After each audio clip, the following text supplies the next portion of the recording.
Assalamualaikum semuanya. Kami dari kelompok 5. Perkenalkan, nama saya Rika Valentina. Nama saya Namira Hilal Adira. Nama saya Sri Rizky Mirnawati. Nama saya Lemon Viro. Nama saya Rizka Manimus Kerewi. Di sini kita akan membahas tentang kasus kredit fiktif Bank Jogja. Stay tune ya guys. Jadi kan di sini kita mau ngediskusiin tentang studi kasus nih ya. Studi kasus tentang kredit fiktif Bank Jogja kan. Sebelum lanjut ke pembahasan selanjutnya nih, pengen tahu dulu sih apa sih latar belakang dari kasus ini, kayak faktor penyebabnya kasus ini tuh apa gitu yang melatar belakangi pertamanya. Kalau misalkan dari artikel yang aku baca sih, kayaknya penyebabnya awalnya itu dia tuh minjem kredit ini tuh buat dia pengen buka usaha baru ataupun buka bisnis baru. Nah setelah dia udah buka bisnis baru, nah si uang yang kredit ini masih tersisa nih, dia gunain buat kepribadian pribadi. Itu sih yang aku ambil dari artikel yang aku bahas tentang si kredit fiktif ini. Nah kan yang tersangka ini kan ada HS nih. Yang dia lakuin itu tuh pertama tuh kan dia kan sebagai GM dari hotel bursa hotel Jogja kan. Nah dia tuh kayak memasukkan data-data para pegawainya nih yang dia ambil tuh 5. Nah dari 5 data-data itu tuh dia ngajuin seolah-olah nih kayak para pegawai ini ngajuin kredit kayak gitu dengan data-data yang pegawai itu kan. Nah itu uang setelah udah ngajuin kredit udah pencairan, udah hasilnya itu hasil tadi dibagi, maksudnya dia ada buat bisnis juga atau buat keperluan pribadi juga gitu. Jadi itu kayak penyebabnya itu karena dia ngajuin kredit, terus hasil dari pengajuannya itu uangnya itu dipakai buat pertama membantu bisnis dia, terus kayak untuk kepentingan dia pribadi juga, makanya dia muncullah kasus ini gitu ya. Sebenarnya deh, itu siapa sih yang terlibat dari kasus ini tuh? Menurut saya baca di artikel, Kepala Kebijakan Tinggi DIY Endang Katarina Sarwestira menjelaskan tersangka TS dan AK berbagi tugas dalam penyimpanan pengeluaran kredit fiksi ke Bank Jogja itu. Mereka berbagi tugas sebagai brand manager, HRD, bendahara, dan seolah-olah berwenang menjalin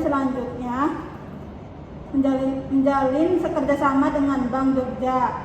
Selanjutnya mengajukan kredit pegawai fiktif seolah-olah merupakan pegawai Transvision Jogja dengan membentuk SK pegawai palsu dan payroll gaji palsu kurang lebih 162 orang.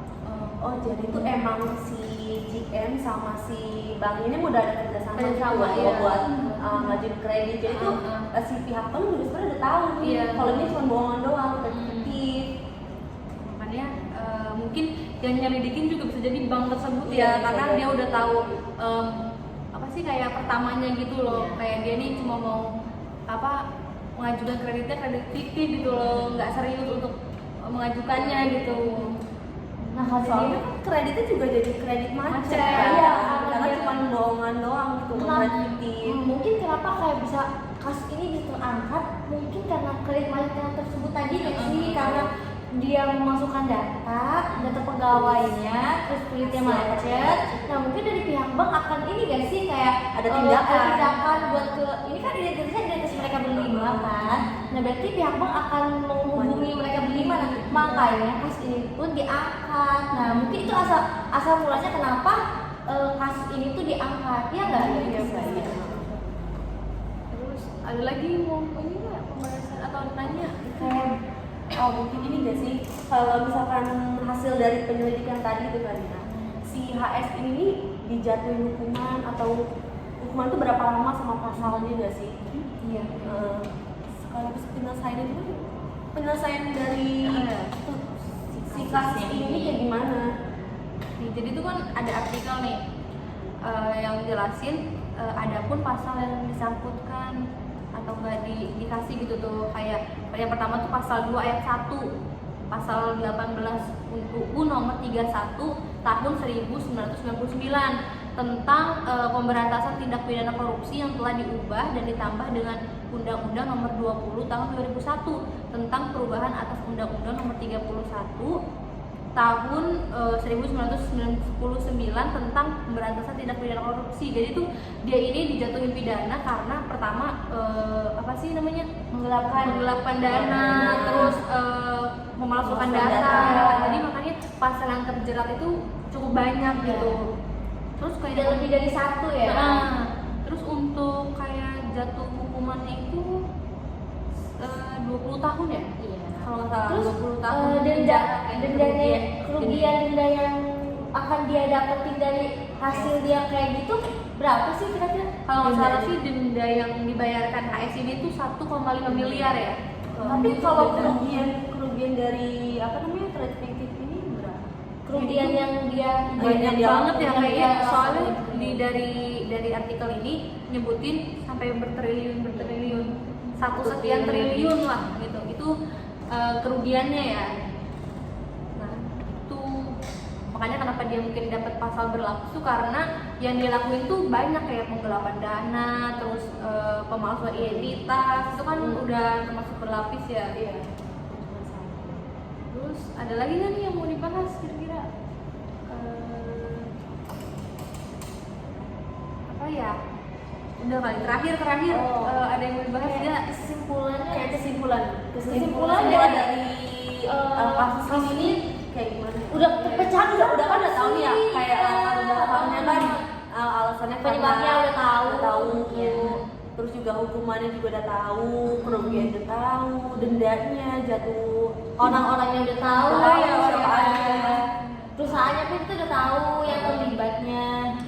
Kalau yang dari diskusi kita tadi itu kesimpulannya Yang kita ambil ya.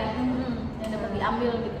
Jadi kalau menurut saya itu kesimpulannya si HS ini terlibat kasus ini kan, kredit fiktif ini, terus si pihak siapa sih hukumnya ini menjatuhkan hukumannya itu selama 20 tahun dan juga dia dikasih Pasal berlapis tuh tadi tuh. ya, terus juga selain itu dia juga didenda buat dari dianya sebesar 1,5 miliar.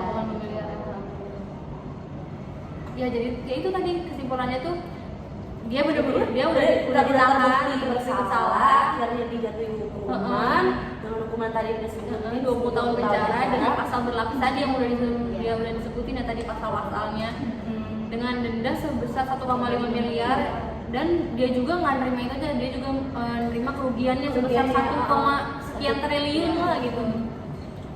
Udah cukup nggak menurut kalian tentang studi kasus ini? Kalau bagi saya sih udah cukup deh, karena udah masuk benar-benar ya, iya. salah ya. Jadi gini deh, jadi kan kasusnya berarti udah selesai dong. Berarti kan udah si HS ini udah bersalah juga, udah dipidana juga. Berarti kasus ini berarti udah clear dong ya? Iya. Udah, berarti udah selesai. Karena kan tersangka Karena juga udah terbukti bersalah dan udah ketangkap, jadi udah selesai. Udah hukumannya pun udah timbal lah ya. Udah selesai. Ya, menurut aku sih cukup ya, cukup Iya, gak sih? karena ya Cukup. udah ada Cukup hukuman jelas juga buat kan? dia juga kan buat si HS. Cukup ya? Udah cukup sih. Yaudah. Ya, sarannya kalau misalkan nggak punya dana, nggak usah bertingkah. Yang kita bertingkah dengan sesuai isi dengan dompet. iya, Oke guys, kesimpulannya tidak usah bergaya melampaui batas kemampuan. Sekian, kurang lebihnya mohon maaf. Wassalamualaikum Warahmatullahi